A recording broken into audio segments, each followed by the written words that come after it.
Chapter 10. Ano, nakatira ka ngayon sa bahay ni Dr. Jacobs? Laming ilinga ako sa paligid namin sa kasinabihan si Sabrina na huwag maging masyadong maingay. Huwag kang maingay, Sab, baka mamaya may makarinig sa iyo. Hihihi, ikaw naman kasi, masyado mo akong ginukulat.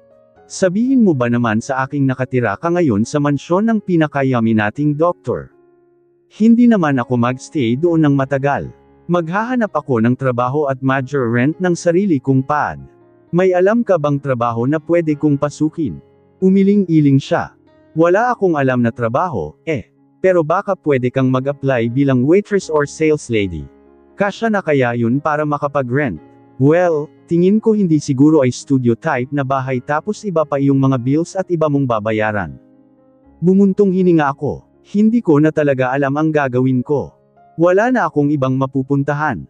Pwede ka namang magstay sa bahay namin. Talaga, pwede. Sophie, best friend mo ako. Alam mo namang nandito lang ako parati para sa'yo. Pwede ka naman talagang magstay sa bahay namin kahit na kailan mo gusto. Salamat talaga, Sab. Anytime. Oo nga pala, lahat ito ay dahil sa malanding Monica na yun. Sinadya niyang gawin yun dahil gusto niyang mapasa kanya ang Hastings Brothers. Napakaharot. Pero mahal din siya ni Vincent. Naghahalikan sila sa may garden. Hindi naman nila gagawin yun kung hindi in-insist ni Vincent. Nagkibit-balikat siya sa kangumuso. Anong balak mong gawin ngayon? Ayaw mo bang ayusin na lang? I mean, makipagbati ka sa asawa mo. Ayaw mo bang makipag-usap muna sa kanya? Wala na kaming dapat pang pag-usapan. Alam ko na ang lahat. Mahal ni Vincent si Monica at never niya akong minahal. Alam na alam ko iyon at nararamdaman ko rin. Pinakasalan niya lang ako dahil bored siya at masyado akong tanga para umasa na kaya niya rin akong mahalin. Tinapik-tapik ni Sabrina ang balikat ko. Sophie, malalagpasan mo rin iyan. Pagsisisihan ng Monica na iyon ang ginawa niya. Hindi na dapat kita ipinagkatiwala pa sa Vincent na Leon. Fair na, sable sa akin ni Lance bago kami sumakay sa kotse niya. Kumaway lamang ako kay Sabrina bago kami tuluyang umalis. Gusto mo bang sa labas na lang tayo kumain? Ha, sure. Ngumiti siya sa akin. How's school? Ayos lang. May mga bagong lesson. Sophie, nagpunta si Vincent kanina sa bahay ko. Hinahanap ka niya, tanong sa akin ni Lance nang makarating na kami sa restaurant na kakainan namin. Nilingan ko si Lance. Anong sinabi mo sa kanya? Sinabi kong kailangan kanyang bigyan ng time. Kailangan kanyang bigyan ng time para makapag-isip bago kanya kausapin. Thank you, Lance. Hindi mo ako kailangang pasalamatan. Sinabi ko lang naman sa kanya ang dapat niyang gawin. Hindi kanya pwedeng basta na lamang kausapin kahit na pareho kayong hindi pare-AD. Kailangan niya munang isipin ang lahat ng ginawa niya. Kailangan niyang ma-realize ang mga mali niyang nagawa. Hindi ko siya itutolerate. Tumanggo ako sa kanya sa kangumiti. Malaking tulong iyon. Gusto ko lang din muna makapag-isip. Kaya mano iyan, Sophie. Dahil parati kang nariyan para sa akin. Oo nga pala, punta na muna ako sa restroom. Sure. Tumayo ako sa kinuha ang purse ko bago naglakad papunta sa restroom. Pumasok ako sa isa sa mga cubicle roon saka umiyak. Nakakainis talaga. Bakit ba hindi ko makalimutan ang nangyari noong gabing yun? Kasalanan lahat ni Vincent. Wala na siyang mabuting ginawa sa akin. Parati niya na lamang akong sinasaktan. Nakakainis talaga siya. Nang mahimasmasa na ako ay kaagad kong pinunasan ang luha mula sa mga mata ko saka lumabas mula sa cubicle para hugasan ang kamay ko sa may lababo. Halatang kaiyak ko pa lamang dahil namamaga ang mga mata ko. If you don't want to lose something, you have to fight for it. Even if it hurts, it will be worth it. Halos mapatalon ako mula sa kinatatayuan ko nang biglang magsalita ang babae sa tabi ko. Halatang mas matanda siya sa akin, pero napakaganda pa rin niya sa suot niyang pink chiffon dress. Excuse me, dahil halatang kaiyak mo lang, for sure dahil iyan sa taong mahal mo. Sa taong hindi ako mahal taong hinding-hindi ako magagawang mahalin. Napakunot ang noo niya dahil sa sinabi kong iyon. Kung ganoon, huwag mo nang sayangin pa ang luha mo sa kanya. Kung wala siyang ibang ginawa kundi ang paiyakan at saktan ka, then hindi kanya deserve. You deserve someone who will love you and would make you feel loved. You deserve someone who makes you feel that you are enough. Ngumiti lamang siya sa akin bago tuluyang lumabas ng restroom. Sino siya? Tatawagan ko sana siya, pero tuluyan na siyang nakaalis. Mukha siyang mayaman at respetadong babae. Mukha rin siyang mabait. I tossed the gun to the ground as soon as he was able to kill the 2 men that tried to go inside our base. Bumalik na po siya, boss. Bumalik na si Lucian. Oh, so that man wasn't dead? Il asked while washing me hands. George shook his head. Hindi po, boss. Nalaman ng mga tao natin na ang napatay niyo po noon ay hindi siya, at nagawa niya na ring magkaroon ng mga bagong tao. Sabi rin nila ay mas marami pa sila sa atin ngayon. Maraming kakilala ang grupo nila ng mga tao sa Asia at Europe. Sobrang lakas na po talaga nila ngayon. And why do you sound so scared? I asked him with my brows raised. Hindi po, boss. Hindi po ako natatakot. Tingin ko lang ay naghahanda na si Lucian sa pagkikita ninyong dalawa. Pakiramdam ko fully equipped na sila ngayon. No one dares to go against me, George. Everyone who tries to betray me or fight me will always be put in hell. And Lucian, I was able to defeat him before. That only means he will be able to defeat him again. Do you understand that? He nodded. Opo, boss. Prepare the car, I will go to Lance's house. Opo, boss. Lucian Servano is my ultimate enemy. He was a middle-aged man who did nothing but interrupt in every dealing thought he did. He was a popular mafia boss and the richest among all of US. He had been known as the boss of all the bosses, but I didn't really care about that. I would kill him with my own hands and I would show it to everyone. But for now, I wanted to take Sophie back first. I went inside my car and started the engine. I would never stop chasing her. If she thought that I would just let her be with Lance, then she was wrong. She was still my wife. Where's Sophie? Elle asked the guards at Lance's mansion. Hindi pa po siya umuwi, sir. Nasa university pa po siya. I squinted at my watch. She's supposed to be here already. And speaking of my wife, Lance finally arrived. I waited for him to step out of his car. What are you doing here, V? He asked. I will get my wife back. His brows are wrinkled. V, napag-usapan na natin to. Sinabi ko sa iyong bigyan mo na muna siya ng time para makapag-isip.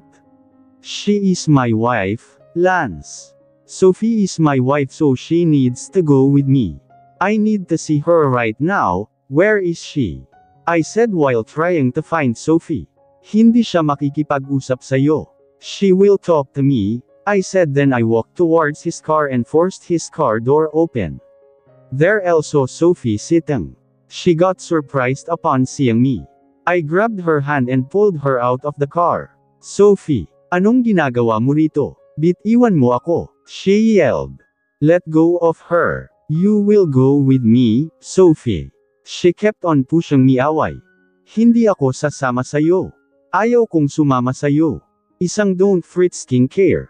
You will go with me because I am your husband. V. You shouldn't force her to go with you. Shut up. I was about to finally throw Sophie inside my car, but then she started crying. Ayaw kong sumama sa, you, please, huwag mong gawin sa akin to. Lance, please huwag mo siyang hayaan. I let go of her hand and looked at her confusingly. Are you that mad at me? Look, Sophie, that thing that you saw in that garden, that is not what you think it is. That was just, manahimik ka. Hindi mo na kailangan pang magpaliwanag, Vincent. Alam ko na ang lahat. Alam kong una palang mahal mo si Monica at ginagamit mo lang ako para makalimutan siya.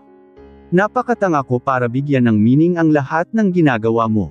Sophie, tears were still running down her face.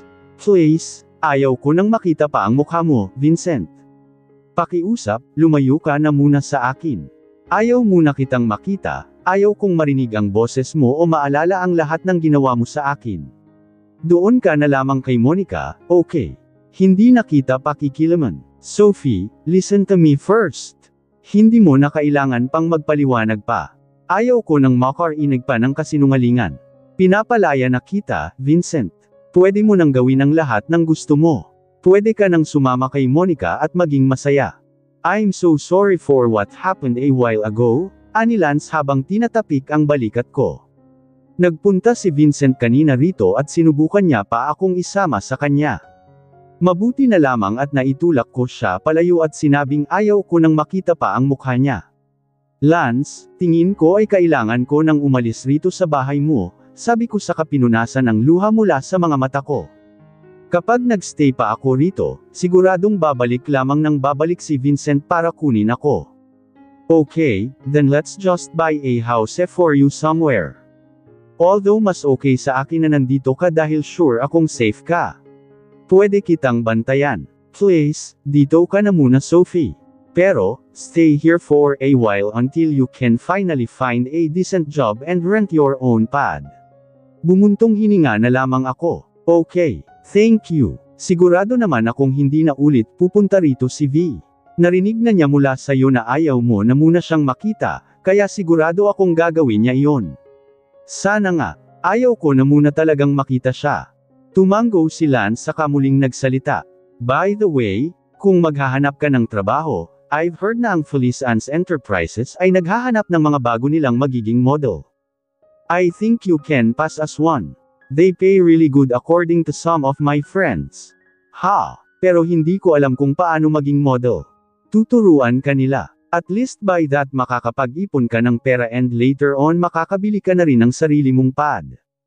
I know you can do it, Sophie. Kailangan mong bumainggong muli, kailangan mong patunayan kay Vincent na mali ang ginawa niya sa'yo. Kailangan mong patunayan ang sarili mo sa kanila. Pero paano kung mag-fail ako? Paano kung hindi nila ako magustuhan bilang model nila? Inabot ni Lance ang kamay ko sa kadiretsyong tumingin sa mga mata ko. You need to trust yourself. Alam ko ang kaya mong gawin at alam kung magagawa mo ito. Nagawa mo na ang lahat, marami ka nang naranasan. Kailangan mong bumangon ulit, Sophie.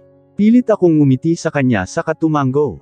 Tama ka, Lance. Walang mangyayari kung mananatili lang ako rito at iyak ng dahil kay Vincent. He's not even worth crying for. Kailangan kong patunayan sa kanila na kaya kong bumangon ulit. That's my girl. So, should we go to their company tomorrow? Sure. Matapos Leon ay nagpunta na ako sa kwarto ko. Kinuha ko ang litrato ni Mommy saka naupo sa kama. Mommy, sabihin mo naman sa akin ang gagawin ko. Sabihin niyo po sa akin kung tama ba itong gagawin ko. Gabayan mo ako, Mommy. Magsisimula ako ng bagong buhay nang wala si Vincent sisiguraduhin kong hindi na ako ang Sophie na nakilala niya noon. She is Sophie Lawrence, pagpapakiala sa akin ni Lance sa isang brunette na mukhang nasa 30 na ang edad suot ang isang pink chiffon dress. Ayon kay Lance, ang pangalan niya ay Thea at siya ang nag-a-assess ng mga bagong model na gustong maging part ng team nila. Kaagad akong ngumiti sa kanya saka nagbow. Hi, I am Sophie Lawrence and I would like to be one of your models here. Do you have any experience in modeling before? Tanong niya nang walang emosyon sa mukha. Wala pa po, first time ko po ito. Tumango-tango lamang siya saka ako tinignan mula ulo hanggang paa. Can you turn around? Umikot ako gaya ng sinabi niya. Hindi ko mapigilan ang manginig dahil pakiramdam ko ay ini-assess niya kada hibla ko at pati na rin ang kaluluwa ko. I like your face, your height, and the way you dress. You are in, your training will start tomorrow. Kaagad na nanlaki ang mga mata ko habang nakatingin kay Lance. Talaga po, pwede na akong magtrabaho rito sa kumpanya ninyo. Of course, especially because you are recommended by Lance, nakangiti niyang sagot. Salamat po talaga, napakalaking bagay nito para sa akin. You are very welcome, Miss Lawrence. You just have to go here tomorrow at 8 o'clock and you'll finally start training, thank you po. Pupunta po kaagad ako rito bukas. Okay, then see you tomorrow. Matapos yun ay kaagad na rin kaming umalis ni Lance mula sa building na iyon. Isang told you, pasok ka kaagad, sabi sa akin ni Lance. Hindi pa tayo sure, baka titignan pa nila bukas. Umiling siya. You're already in, that's what she said, that means model ka na nila. Ang kailangan mo na lang ang training. Lance, maraming salamat talaga sa'yo. Sabi ko naman sa yung hindi mo na ko kailangan pang pasalamatan, hindi ba? Kailangan mo munang maging ang pinaka-successful model sa buong bansa. Hihintayin kung mangyari iyon. Tumawa ako. Ang taas naman ng pangarap mo para sa akin. Sophie, wala. Gusto mo bang mag-celebrate tayo? Maybe let's have some coffee. Sure. Boss, hindi niyo po ba sila lalapitin? George asked me while we were looking at Sophie and Lance who were walking down the street while smiling at each other. Looks like she was learning how to smile again with Lance. I wonder what they were talking about. George, let's go now. Okay, boss. I would fulfill my promise. I would give her time. I would let her do whatever she wanted until she was ready to face me again. I didn't want to force her, so I would just let her be free. My phone started ringing again. It was Monica. Can you turn around? Sabi sa akin ni Miss Thea habang suot ko ang dress na ipinasuot niya sa akin. Zero of course. Tugon ko sa kaumikot, tumanggaw naman siya. That dress suits you well. Now, I would like you to meet Denny. She will be the one to train you until you become a proper Philistine model. Ipinakilala niya sa akin ang isang nakasalaming babae na may mixing buhok. Hello, ako po si Sophie Lawrence. It's so nice to meet you, Miss Denny. Pagpapakilala ko ng may malaking ngiti sa mga labi. Tinaasan niya lamang ako ng kilay. Ako si Denny Peterson. Mukha lang akong mabait, pero gusto kong malaman mo na I won't go easy on you. Hindi porket ni-recommend ka ni Lance Jacobs, ibig sabihin papaboran na rin kita. Naiintindihan ko po. Buong akala ko pa naman makakasundo ko siya since mukhang malapit lang ang edad namin. Okay, now follow me and we will go to where I am going to train you. Tumanggo lamang ako habang ang mga kamay ko ay nanginginig na sa kaba. Okay, bakit ba parang pakiramdam ko ay papatayin niya ako? Sinundan ko lamang si Miss Denny hanggang sa pumasok kami sa isang room kung saan maraming trainee na gaya ko. Puno iyon ng mga salamin, para siguro makita namin ang mga sarili namin habang nagmumodel. Everyone, I would like you to meet our new member, Sophie Lawrence. She will be training here with you, so please be nice to her. Ipinakilala ako ni Miss Denny sa kanilang lahat. Hi, I'm Sophie Lawrence. It's so nice meeting all of you here. Hello, Sophie. You are so beautiful. It's so nice meeting you, Sophie. Sinimulan nila akong baitan kaya naman hindi ko na naiwasan pa ang mapangiti. At least ngayon alam ko na mababait sila. Sana maging kaibigan ko sila. Bigla na lamang pumalakpak si Miss Denny na nagpahinto ng usapan naming lahat. Tama na ang pag-uusap at luminya kayong lahat. Magsisimula na tayo. Kaagad naman kaming luminya paarap kay Miss Denny. Matapos ang nakakapagod na training ni Miss Denny, hinayaan niya kaming mag-break. Masyado nga siyang strikto at panay din ang sigaw niya sa amin sa tuwing nagkakamali kami. Ako ang sinigawan niya ng napakaraming beses dahil ako lang naman sa amin ang walang background pagdating sa modeling. Ngayon ay narito ako sa may lounge area, nakaupo sa isang couch habang tinitignan ng mga paa kong puno ng paltos dahil sa kasusuot ng high heels buong araw. So, ganito pala art modeling. Never ko na-imagine na ganito pala kahirap, bulong ko sa sarili ko. Modeling is really hard, right? Halos mapatalo na ako mula sa kinauupuan ko nang may bigla na lamang umupo sa tabi ko. Tumingin ako sa kanya at laking gulat ko nang makita ko ang magandang babae na nakita ko sa restroom ng coffee shop na pinuntahan namin ni Lance noon. Excuse me, ma'am. Ngumiti siya. Mahirap lang talaga siya sa umpisa. Pero kapag nasanay ka na, matututunan mo ring magkaroon ng disiplina at tiisin ang mga bagay. You know what? Noong nagsisimula pa lang din ako bilang model, parati rin akong nagko-complain, and I almost gave up. But then my situation always reminds me that I have to strive hard, because I wanted to prove to myself that I can do it, that I can rise again. Parati po kayong dumarating para bigyan ako ng advice, ma'am. Pwede ko po bang malaman ang pangalan ninyo? By the way, ako po si Sophie Lawrence. Sophie. Tila gulat niyang tanong. Tumanggo naman ako. Opo, kayo po ba? Sophie, I'm Philistine. Natutuwa akong makilala ka, Miss Philistine. Gaya po ng iniisip ninyo, bagong model lang ako rito.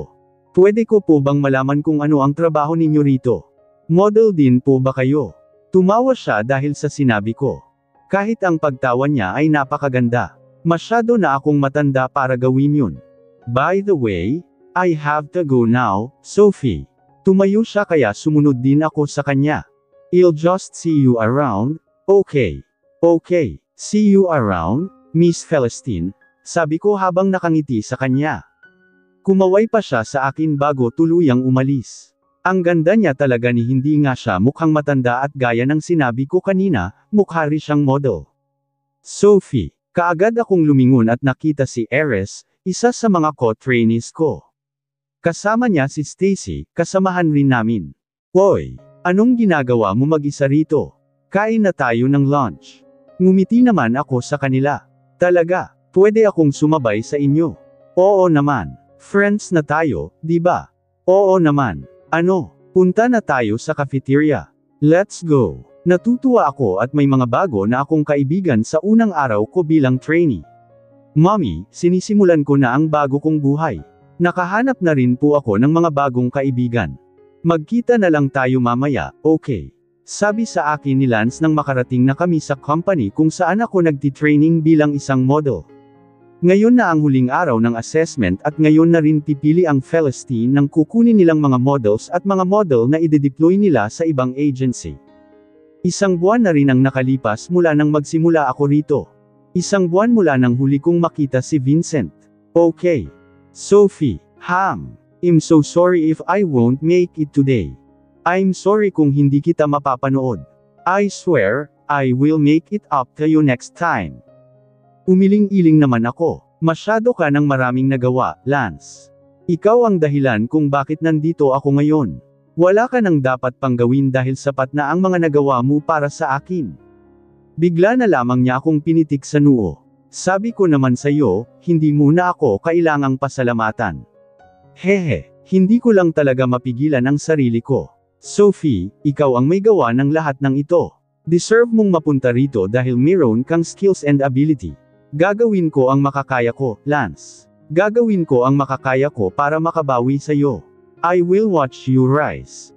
Nagpaalam lamang kami sa isa't isa bago ko kinuha ang bag ko at lumabas ng kotse niya. Take care, Lance.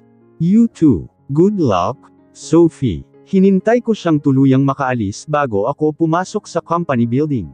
Ramdam ko ang mabilis na pagtibok ng puso ko. Kaya mo yan, Sophie.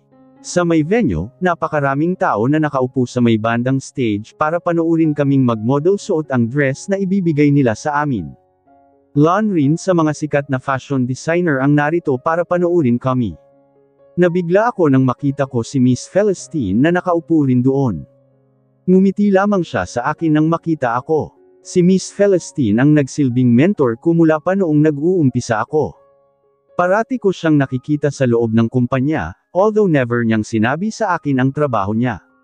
Stacy, yes, Sophie, kilala mo ba yung babaeng nakaupo banda roon? Iyong nakasuot ng purple dress. Tanong ko sa kanya habang nakaturo kay Miss Celestine. Nanlaki naman ang mga mata niya. Niloloko mo ba ako, Sophie? Hindi mo kilala si Miss Celestine. Alam kong Celestine ang pangalan niya, pero hindi ko alam ang trabaho niya rito. Model din ba siya? Model siya dati, pero ngayon, siya na ang CEO ng kumpanyang ito. Siya ang may-ari nito, Sophie, at siya rin ang magsisilbing final judge na magsasabi kung pasok tayo o hindi. Ano, CE0? Siya ang CEO ng kumpanyang ito. Hindi mo ba napansin? Ang pangalan niya at ang pangalan ng kumpanya ay iisa. Celestine Enterprises. Tumango-tango ako. Bakit ba hindi ko napansin yun? Never ko talagang inakala na si Miss Celestine ang may-ari ng kumpanya. Nakakahiya. Ang dami ko pa namang sinabi sa kanyang mga reklamo tapos parati niya pa akong nakikitang umiiyak.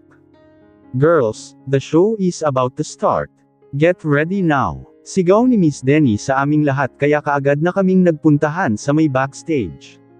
Ngayon, iniisip ko kung ano kaya ang tingin sa akin ni Miss Celestine. Sigurado ay iniisip niyang incompetent ako at walang skills. Suot namin ang mga dress na ibinigay sa amin. Sa totoo lang, medyo nalulungkot ako dahil wala sina Sabrina at Lance rito para panoorin ako. Nagsimula na ang show. Nanginginig ang mga kamay ko habang naghihintay sa turn ko. We can do it, Sophie. We will be part of Celestine team and be together forever. Sabi sa akin nina Stacy at Ares.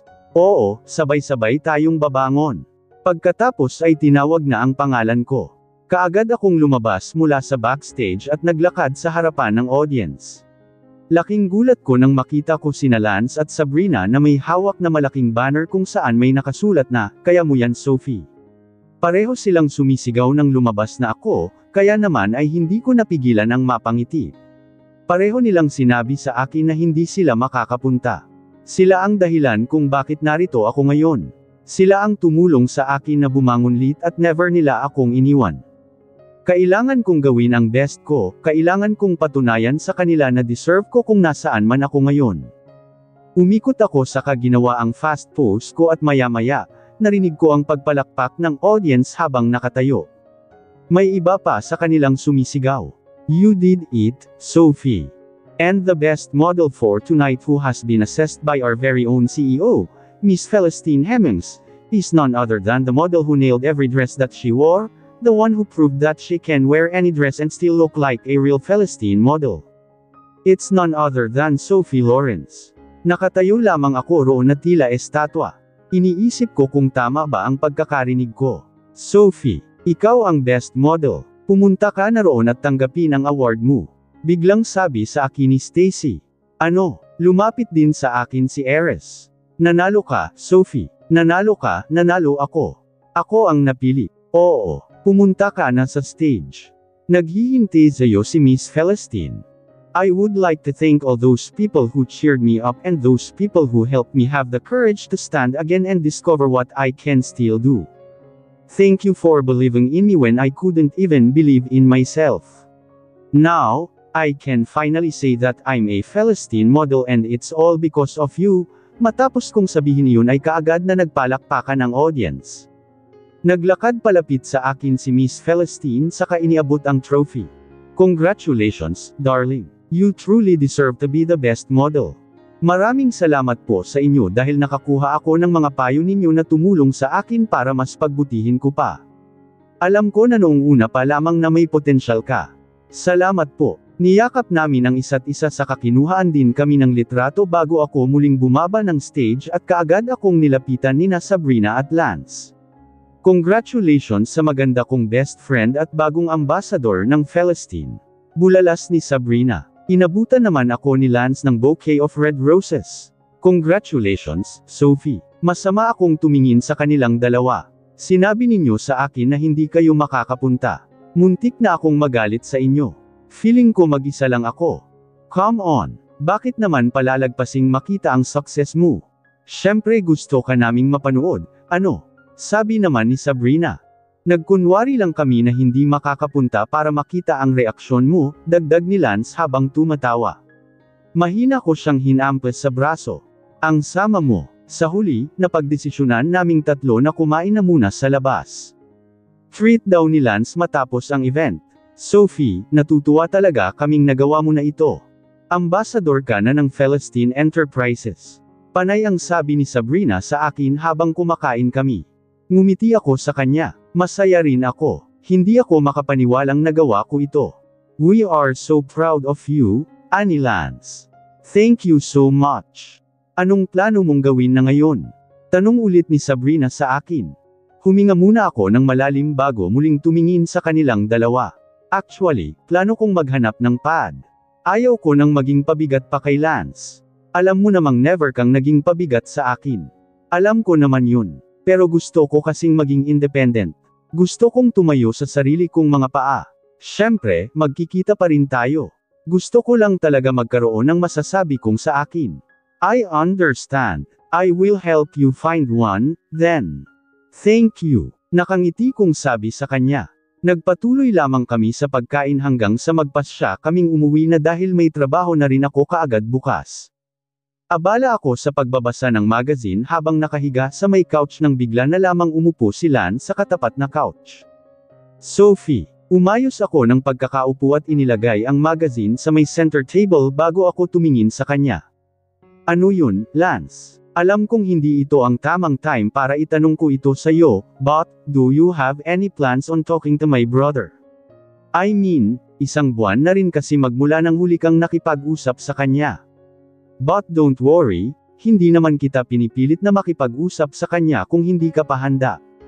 Umiling-iling ako. Tama ka, Lance. Isang buwan na nga ang nakalipas. Kailangan kong matutunang harapin ang kinatatakutan ko. Kailangan ko nang makipag-usap sa kanya. Sophie, I will talk to him. You don't need to force yourself. You can just talk to him when you're fully ready. Wala ka nang dapat pang ipag-alala, Lance. Handa na akong harapin siya. Bakas pa rin ang pag-aalala sa mukha niya kaya naman kaagad akong tumayo at tumabi sa kanya. Maniwala ka sa akin, kaya kung gawin ito. Nagawa kong makuha ang gusto ko ngayon. Nagawa kong harapin ang lahat ng pagsubok kahit pa nagduda ako noong una. Pero tignan mo ako ngayon. Ako na ang ambassador ng Philistine Enterprises. Kaya ko ta, Lance. Lalo na't alam kong lagi ka lang nasa tabi ko. I trust in you, Sophie. You just have to always remember that no matter what happens, I will always be here for you. Alam ko. Matapos ang usapan namin ay nagpunta na kami sa kani-kanya naming kwarto. Naupo ako sa kama ko at inabot ang phone ko. Hinanap ko ang pangalan ng taong hindi ko nakausap sa loob ng isang buwan. Bigla na lamang lumakas ang tibok ng puso ko nang makita ko na ang pangalan niya. Habang nanginginig ang mga kamay ay idinail ko ang number niya sa katinawagan. Inilapit ko ang phone sa tainga ko at hinintay siyang sagutin iyon. Sophie. His deep voice felt like a melody in my ears. I missed him so much.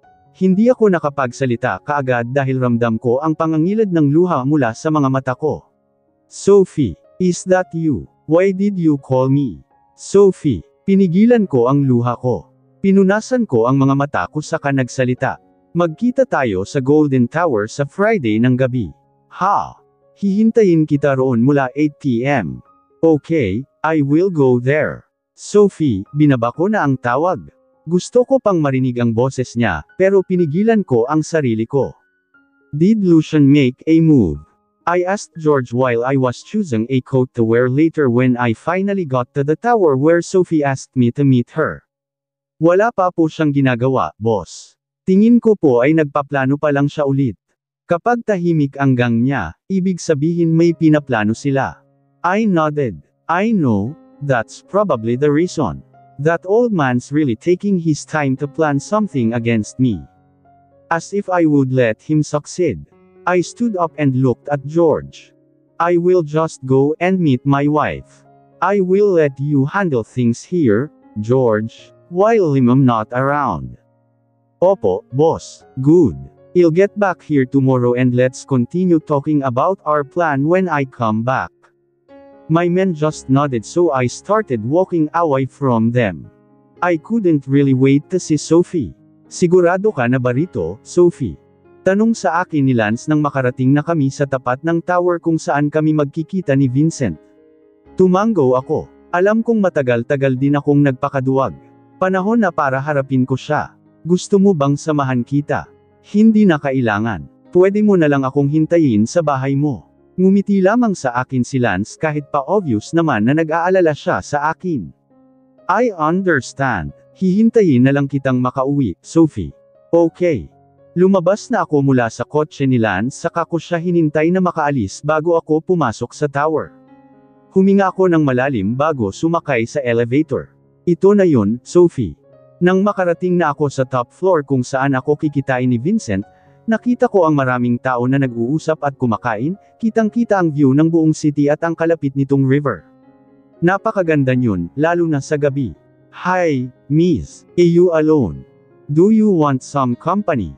Isang lalaki ang bigla na lamang lumapit sa akin. Halata sa kanya na nakainom na siya. Sorry, pero may hinihintay kasi ako, sabi ko saka iniwas ang tingin ko mula sa kanya.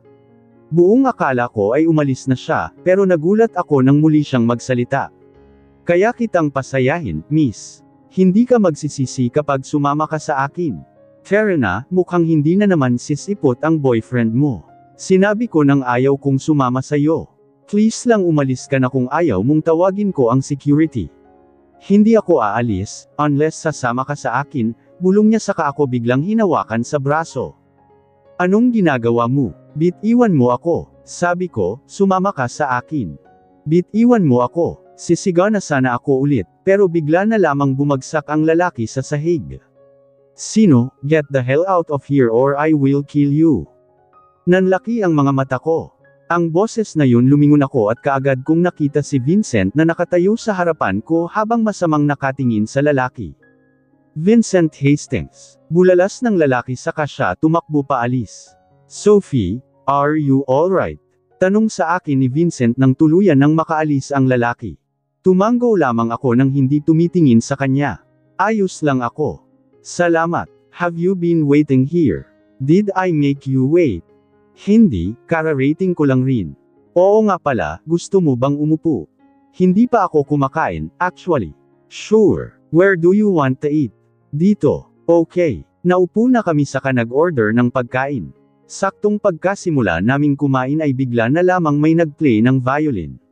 Nag-focus lamang ako sa pagkain, iniiwasang makipagtinginan kay Vincent. Kinakabahan na ako ngayong nakaupo ako sa harapan niya. You've changed a lot, bigla niyang sabi. Nagbabago naman talaga ang mga tao. Ikaw din, nagbago ka na. Wala na yung curly hair mo. Mahina siyang tumawa. I thought about it and I just realized that curly doesn't look good on me. How about you? You cut your hair short? Why did you do that? Gusto ko lang ng nulok. I want to look different. Samandal siya sa kinauupan niya saka tumitig sa akin. Ramdam ko ang napakalakas na tibok ng puso ko dahil doon. You still look the same, you're still stunning as ever. By the way, I've heard that you are now the new ambassador of Philistine Enterprises. Oo, congratulations. Thanks. Binalot muli kami ng katahimikan. Ramdam ko pa rin ang titig niya sa akin na para bang hinihintay niya akong maunang magsalita. You're still living at my brother's house. Oo, pero plano ko na ring lumipat. May nahanap na akong lugar. You can always go back to our house if you want. I mean, we're still married. You are still my wife. Huminga ako ng malalim, finabo ko ang cutlery ko saka diretsyong tumingin sa mga mata niya. Vincent, may gusto akong sabihin sa'yo. Nakita ko ang pagkagulat sa mukha niya. Umayos siya ng pagkakaupo. Mukha siyang kinakabahan. Sure. What is it? Want a divorce? Vincent, pag-uulit ko. Ginawa ko ang best ko para hindi mag-crack ang boses ko. For 1 month, pinag-isipan ko ito ng maigi. Tingin ko time na para I let go natin ang relasyon na hindi naman talaga nag-exist. Tumitig ako sa kanya habang naghihintay sa sagot niya. Sophie, I can explain it all to you. About what you saw in the garden, Monica just forced me to kiss her, but didn't kiss her, believe me. Hindi, Vincent. Hindi na ito tungkol pa roon. Na-realize ko lang na may mga bagay pa ako na gustong gawin. May mga bagay na gusto ko pang ma-experience at ma-discover sa sarili ko. And filing a divorce would help. Tanong niya na para bang nagiging unfair ako. Umayos ako ng pagkakaupo. This marriage is not real after all. You just forced me to marry you. In the first place, it was fake. I didn't marry you because I love you, and same thing goes for you too. You said you love me. Hindi sapat yun. Tell me, you're still in love with my brother, right? Kaagad na nagsalubong ang kilay ko dahil sa sinabi niyang iyon. Vincent, makinig ka sa akin. Hindi ito tungkol sa kung sino paman. Tingin ko lang ay hindi na ito magwo-work pa. I want a divorce, at iyon lang ang gusto kong hingin mula sa'yo. Sigurado naman akong matagal mo na ring hinihintay ito. Bigla na lamang tumayo si Vincent sa kamalakas na tinapik ang mesa. You are not going to file a divorce, Sophie. You are still my wife and that's final. I don't care if you don't go back to my house, you'll stay as my wife. Please, Vincent, huwag mo na akong pahirapan pa. Why are you lying me? You said you love me before, right? Then why are you doing this to me, Sophie? Narmuo ang luha mula sa mga mata ko. Bakit ko ginagawa sa iyo to? Seryoso ka? Tinatanong mo sa akin iyan. Hindi mo ba naisip na itanong iyan sa sarili mo? Vincent, ang tanging ginawa ko lang ay mahalin ka. Ang tanging ginawa ko lamang ay humingi ng atensyon mula sa iyo, pero anong nakuha ko? Rejection. Heartbreak. Pagod na ako, gusto ko na lamang hanapin ang sarili ko at I let go ang mga bagay na matagal nang nananakit sa akin. Didn't I tell you that I don't love Monica anymore? Sophie, you are the one that I love. You are the one that I want. Unti-unting pamatak ang luha mula sa mga mata ko, Leon ang unang beses na sinabi niya sa akin ang mga salitang iyon. Tumingin ako sa kanya. Vincent, bakit ngayon mo lang sinabi sa akin iyan? Bakit hindi mo yan sinabi sa akin noong nasa iyo pa ako? Sophie, please, don't leave me. Don't do this to me. Pagod na ako, Vincent. Bigla na lamang niya akong hinila palapit sa kanya sa kaniyakap ng mahigpit. Please, don't do this to me, Sophie. I will go crazy if you leave me. Pero ayos ka naman ngayon. Wala ako sa buhay mo ng isang buwan, pero tingnan mo ang sarili mo. Napakagwapo mo pa rin. Sophie, kailangan ko nang umalis, Vincent. Mas hinigpitan niya pa ang pagkakayakap sa akin. You will remain as my wife, Sophie. Kailangan ko nang umalis. I'm sorry. Itinulak ko siya palayo sa akin bago ako tuluyang umalis. Narinig ko pa siyang tinawag ang pangalan ko pero hindi ko na siya pinakinggan pa. Patuloy lamang sa pagpatak ang luha mula sa mga mata ko habang nasa loob ako ng elevator. Bakit ba parati niya na lamang akong sinasaktan? I really hate him. Sinubukan kong panasan ang luha mula sa mga mata ko pero ayaw talagang tumigil. Patuloy lamang iyon sa pagpatak hanggang sa lumabo na ang paningin ko. Nang bumukas ang elevator ay bigla na lamang may humila ng kamay ko saka ako niyakap ng mahigpit. Sino? You can cry all you want. Cry it all out, Sophie. At dahil sa sinabi niyang iyon ay mas lalo pa akong napahagulgol ng iyak. Lance. Sigurado ka na ba talaga rito, Sophie? Tanong sa akin ni Lance. Ngumiti ako sa kanya sa katumango, 0-0, ito na ang una kong hakbang, Lance. Salamat dahil pinatuloy mo kaming dalawa ni Venom rito. Utang na loob namin lahat sa iyo. Maraming salamat. Hindi rin ako magsasawang sabihin ito sa iyo dahil hindi ka nagsasawang magpasalamat sa akin. Hindi mo na ako kailangan pang pasalamatan pa, Sophie. Lagi lang akong nandito para sa iyo kahit na ano pa man ang mangyari. At ngayong aalis ka na, gusto ko lang malaman mo na nandito lang ako parati sa tabi mo at sobrang proud ako sa iyo. Pinunasan ko ang luha mula sa mga mata ko saka ko siya mahigpit na niyakap. Hindi ko talaga alam ang gagawin ko kung hindi dahil sa iyo, Lance. Tinapik-tapik lang niya ako sa balikat saka kami humiwalay mula sa isa't isa. Ano, Tara na sa bago mong bahay? Tara, banili ako ng unit sa isang condominium malapit sa kumpanyang pinagtrabahuhan ko. Nagpupunta pa rin naman ako sa university pero binibigyan na lamang nila ako ng worksheets para sagutan at ipinapasa ko ang mga iyon every weekend. Si Venom naman pumapasok pa rin. Para na talaga siyang kapatid ko. Ate, dahil mas matanda siya sa akin ng 2 taon. Napakaganda at napakalaki nito, Sophie. Sabi ni Lance nang makita niya ang loob ng unit. Pinili ko talaga ito dahil sa view niya, sabi ko sa kahinawi ang mga kurtina para makita ang view ng city at ng lake. Kaagad na nanlaki ang mga mata ni Lance habang nakatingin doon. Napakaganda nito, Sophie. Ang galing mong mamili. Salamat. Hahaha. Umupo siya sa isa sa mga bucket chairs. Nakita mo na ba si Miss Celestine? Nagawa mo na bang makipag-usap sa kanya? Nagtimpla ako ng kape para sa aminig dalawa ni Lance saka ko yun inilapag sa may center table sa harap niya.